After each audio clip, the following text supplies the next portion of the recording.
Hi, it's Dwight again. Today we're going to talk about the Republic of France.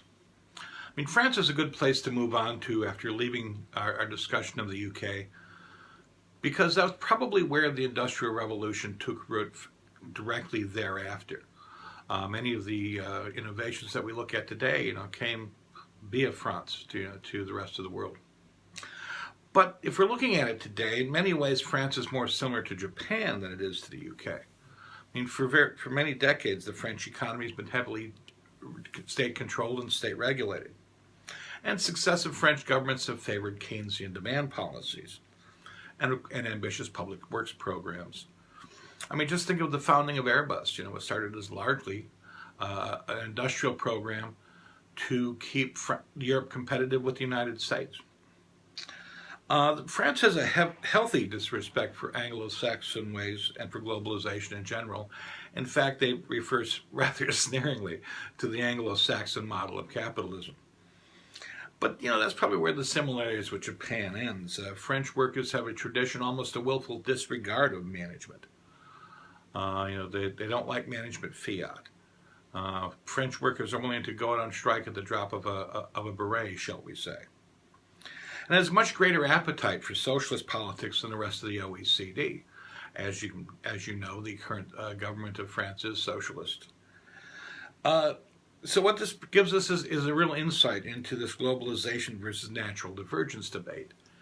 Because here we have France, a successful economy that pursues policies that some of us would argue really don't lead towards being a successful economy.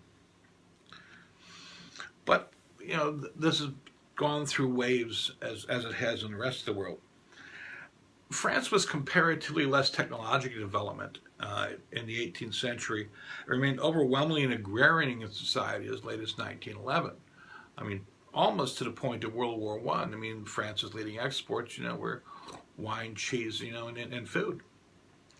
French industry, therefore, is dominated by small to medium-sized firms, mostly family-owned, which had been insulated from foreign competition for decades. They were protected quite rapidly by the French government.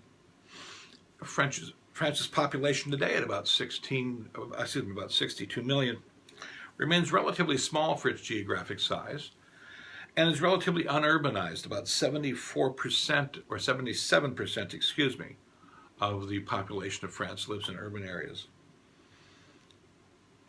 Before the World Wars, France also possessed numerous territories and colonies: Algeria, Tunisia, Morocco, West Africa, Equatorial Africa, Madagascar, Indochina, and parts of India.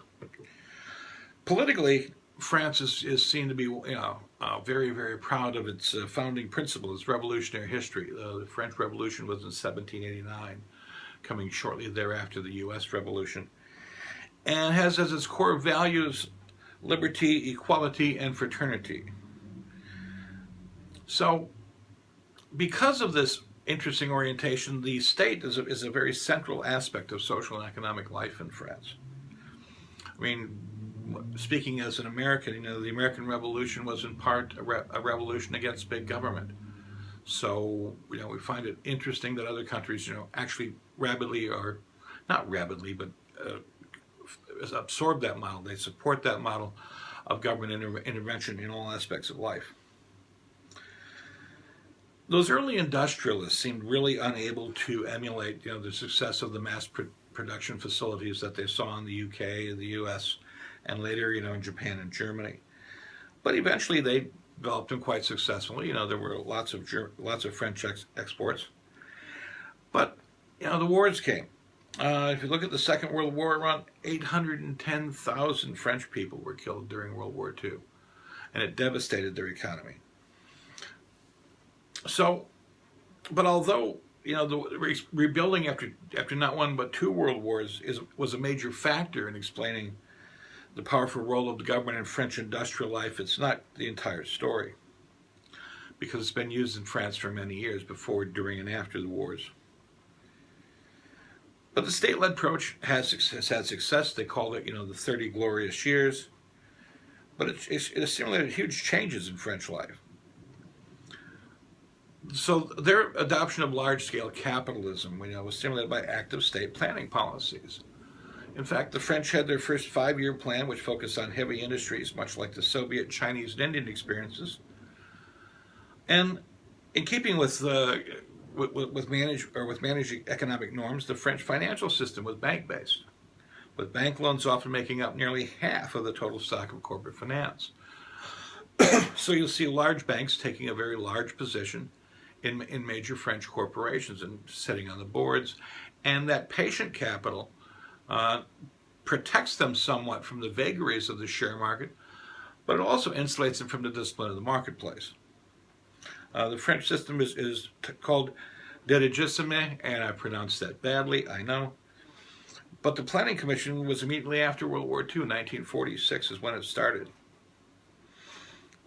And France was destined to stay with state-administered managerial capitalism well beyond the time it fell out of favor in the US and the UK. In fact, during the time that Thatcher was becoming Prime Minister in the UK, another socialist government was elected in France. And the explosion, in globalization, internationalization that rocked the world in, of course, the 1970s is really when things started to pick up in France, when the debate started happening. And the other thing that the French have done, rather with mixed results, is the promotion of national champions. Things such as Air France, Airbus. These companies are Arcelor Steel.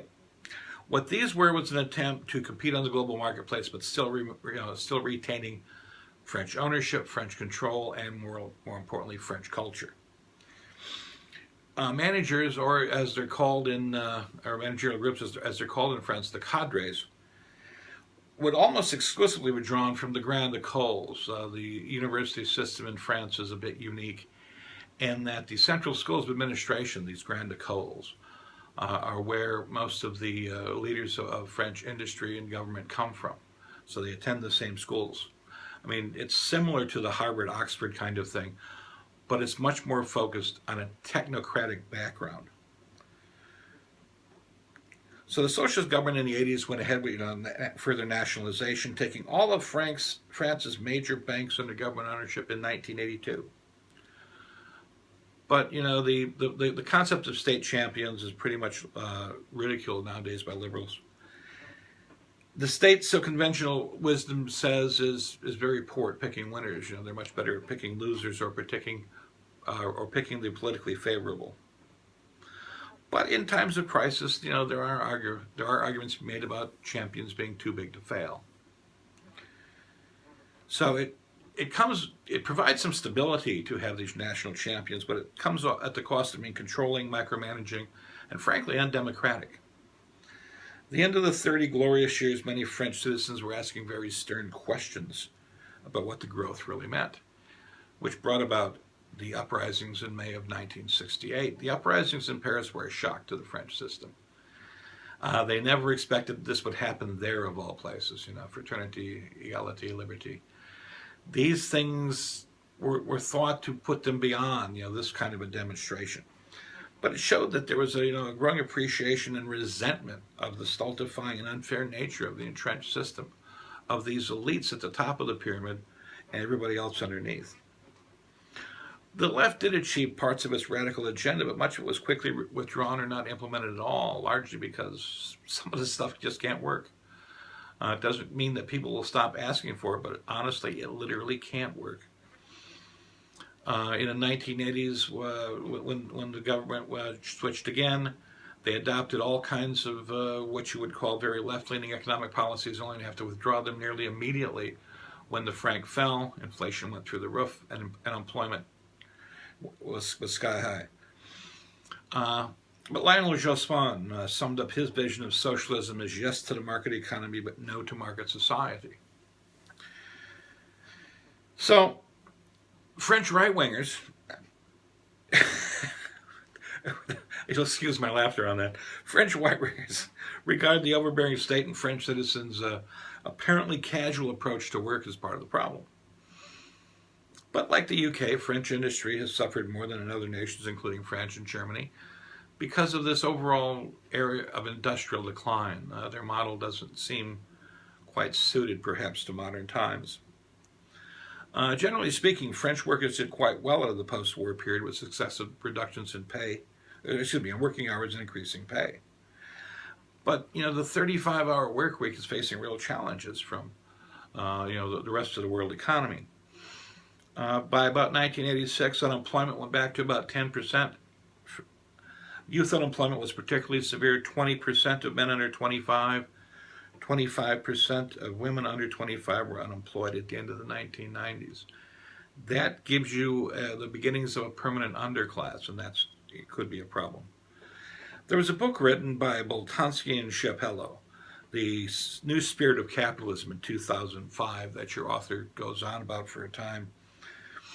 But in that book, they argue that capitalism has evolved in distinct phases, and that in each phase it develops an appropriate justificatory and explanatory spirit. Remember, John Maynard Keynes talked about the animal spirits of the economy. I think that's where they're taking their phrase from. But that spirit serves to get people behind, the spirit of the age, and to, kind of explain that, what period of capitalism we're going through. But they argue that there's been a profound shift from the second spirit of capitalism to the third. But that shift has been dramatic and painful in France. That third one is, again, a move towards less government involvement in the economy, more activist shareholders, more recognition of shareholders, as being the primary focus of industrial or of corporate policy. And that things like employment, as a result of the transformation economy from an industrial one to a knowledge-based one, has led to the same unemployment problem that other countries.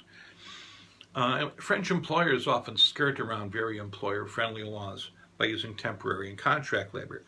This is very common throughout many countries in Europe, where the laws say, well, you cannot lay people off, but if you don't protect them on full time to start with, you can pretty much get around that. So France's most grievous difficulty, though, the thing that's hung on longest, is persistent unemployment. I've heard arguments that the French would be happy, with a permanent 10% unemployment rate, which, folks of us, in the Anglo-Saxon economies would just find horrible. But they'd be fairly happy with that. In 2000, barely 26% of men and women in the age cohort of 15 to 24 were in employment, compared with 45% in Britain and 46% in Germany. If those people aren't working, what are they doing? That's the big problem. There's going to be a lot of resentment, a lot of pressure underneath moving up the economy there. But it doesn't, these pressures of global capitalism doesn't mean, that French businesses have changed their behavior.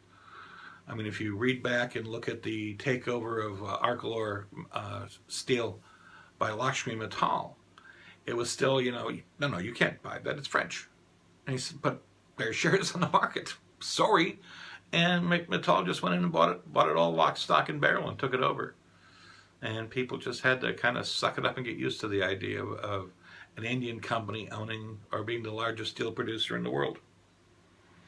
But globalization does appear to be opening France up to inward and outward investment, which is very good, because capital flows don't respect borders anymore. The public sector is very large in France, and since the 2008 GFC, there's been a lot of public work stoppages and strikes. Another recent development of concern has been the spate of boss nappings. It's something truly unique. In several high-profile cases, French staff barricaded their senior managers into their offices until they would negotiate. But there's, again, it's important to bear in mind the enduring size and success of the French economy. So it's wrong to assume that France is somehow totally resistant to external, threats of globalization. The French economy is changing. The structure of the French economy is changing, and business-government relations are changing, or at least open to more change. I mean, so that's all a very positive thing. I think, by resisting it entirely, you set yourself up, to fall down very hard. So we ask, about the future. Well, is dirigisme or some version of socialism, France's future, or are they going to remain dysfunctionally wedded to strong state sector control and regulation? Are they going to become more neoliberal, as your author tends to say? But it's struggling with low growth, low confidence, high unemployment, severe public sector debt. Pretty much like everybody else in the world right now. That's a shame. So adjustments are going to have to be made. Plus, there's that demographic bubble that we can't escape, which we'll be talking about more in class. That folks like me, the baby boomers, are getting ready to retire. And being that we're the largest generation in history, that's going to have a real impact on economies globally. So I think we can look forward to more success from France. The French people have shown themselves to be adaptable, and French economy still has some very strong companies, some very strong ways to grow, some very strong national brands. But they're going to struggle. They're going to struggle because I would argue because largely they're still wedded a bit to this idea of state control of the economy, but they would argue that's a sign of their success. That it provides a more stable life for the French citizenry, and who can argue it's their country? Thanks for listening. Talk to you again very soon. Bye-bye.